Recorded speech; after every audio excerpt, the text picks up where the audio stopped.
So in this shorter part 2 of my retro weekend for August of 2023, as I said, I had an early night at ZZAP. I got up in the morning, nice breakfast, and drove the 85 miles down to Cambridge from Kenilworth to go to the BringByte sale. And for those who haven't been to one of these before, which I hadn't, I thought I'd give you a couple of photos, the sort of things were on sale. I would take a look at the things I picked up as well. Basically you pay £10 if you're a trader, you can go in from 9, and it's open to the public from 10, and then it's just the normal cost of entry into the museum, which is always really good value. It's not a lot, £10-11 I think, and it's great. I love the museum. Every time I go there's something different, so I've taken some photos of the things that weren't there the last time I went. I really must make a video about the whole museum at some point. I've got quite a lot of photographs from various trips there. So always a good day out to have a day at the museum anyway, because you get full sight of it, and when there's an event on like this as well, makes it even more enjoyable. And we go over what I picked up then as well as part of this video. So as you can see, it was pretty busy in there, and when I got there about 10:30, I thought all the bargains would have gone, but whoa, was I wrong. And there was so much to pick through. We'll take a look at the photos. The first thing that caught my attention wasn't actually this quite reasonably priced ZX Spectrum 48K with interface 1 and microdrive, but this unusual item here, a Harris microprocessor demonstrator, which has got like some electronics kit stuff around it and came with this plug-in board as well. It was a bit difficult to see, but it looks like it's a 6802 microprocessor. So that was an interesting one. This was on the standard. Pete was staffing for the actual museum itself to get rid of duplicates and multiple things.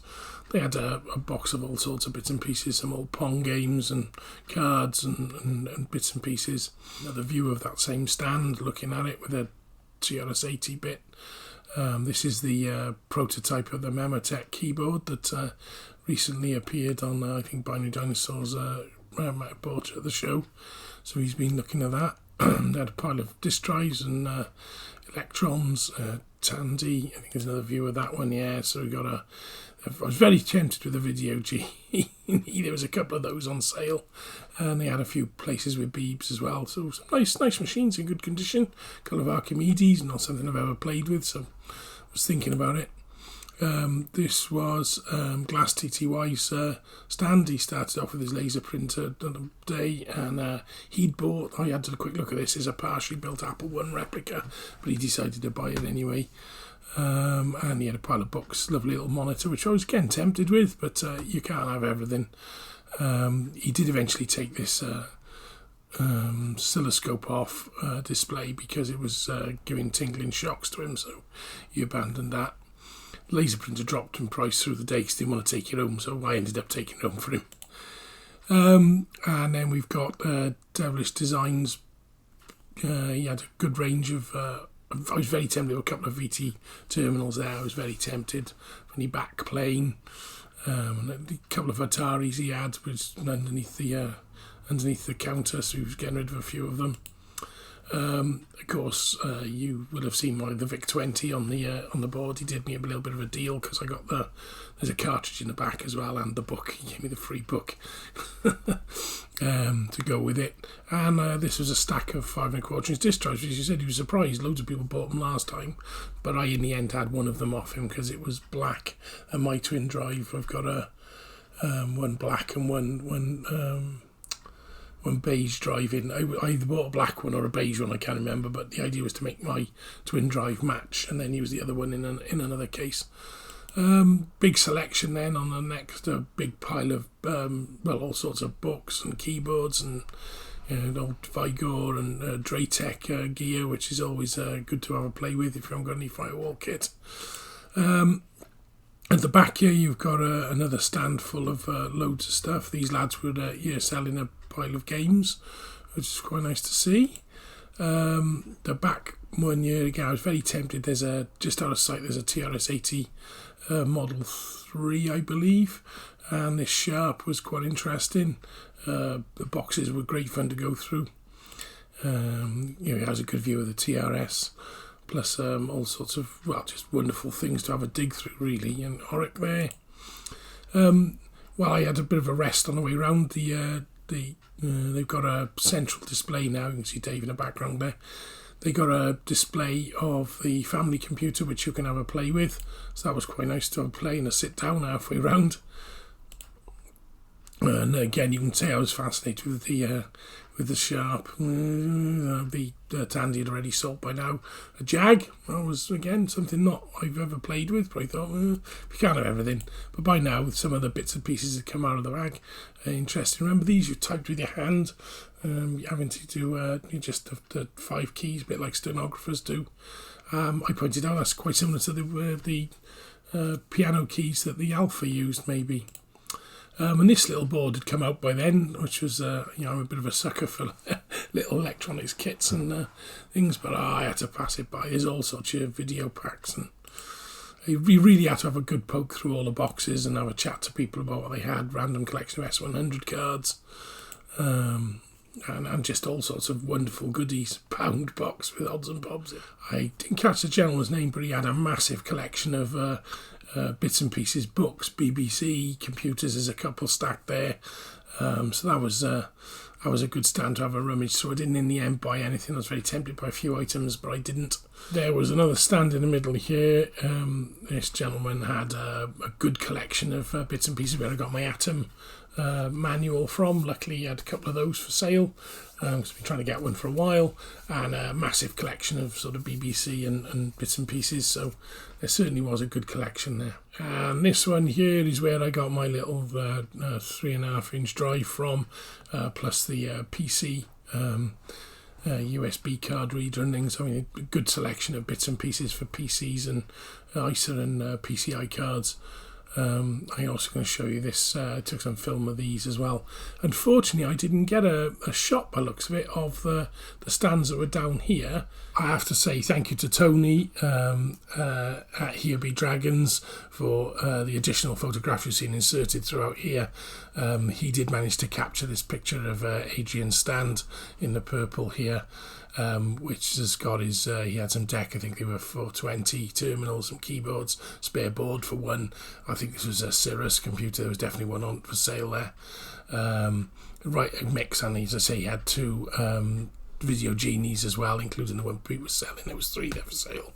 One of them was boxed with manuals and everything, which I really was tempted. I didn't catch this gentleman's name, but he had a good variety for sale as well to poke through. He's the gentleman I bought the Pi 1541 off. In fact, you can see it in a packet down here. And again, as I said, a really good collection of kit overflowing onto each other's stands. This is Adrian's here, but a good selection of monitors and buckets of stuff down on the floor. You've got to have a poke through. You would find things you really wanted. There was definitely pretty much everything you could look for and want for just a brilliant jumble of the old but electronics and computing. So anyway, hopefully gave you a flavour of the day. And now let's let this video play and we take a little look at the ICL machines they've added to the display, and then we move on to the virtual Leo exhibit as well briefly, just so you get a flavour of that.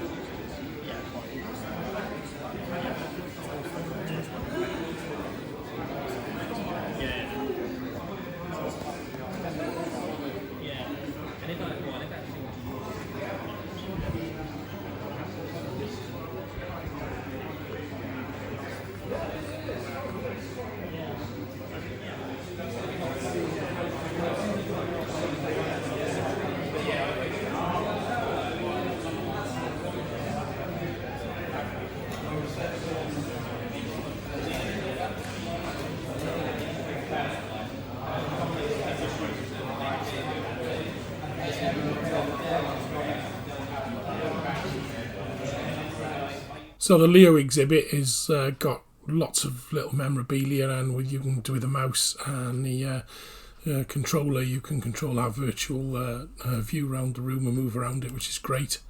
But they've also got a number of items in the gallery as well from the system, with stories from people who worked with the system back in the day.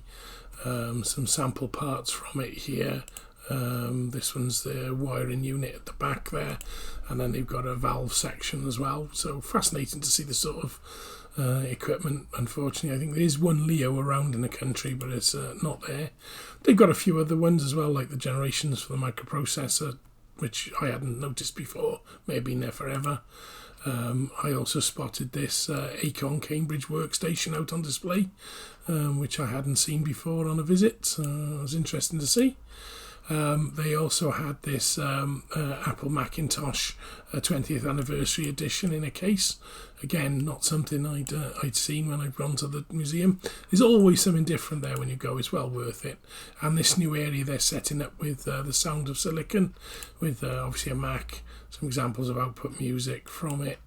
Atari ST, of course, famed for his MIDI devices, and a bit of kit in a travelling case, which would... I had this sort of exact monitor back in the day, and obviously then they're continually building parts to the museum. So let's let's move to my final pickups. You might not have seen the stand where I got this from. That was just in the entranceway.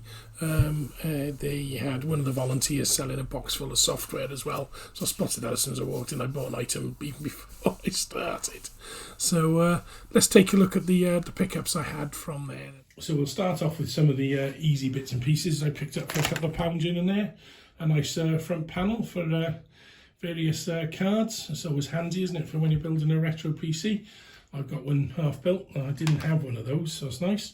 I picked up a spare 3.5-inch drive because I've used my last one on my last build, so they're always handy to have.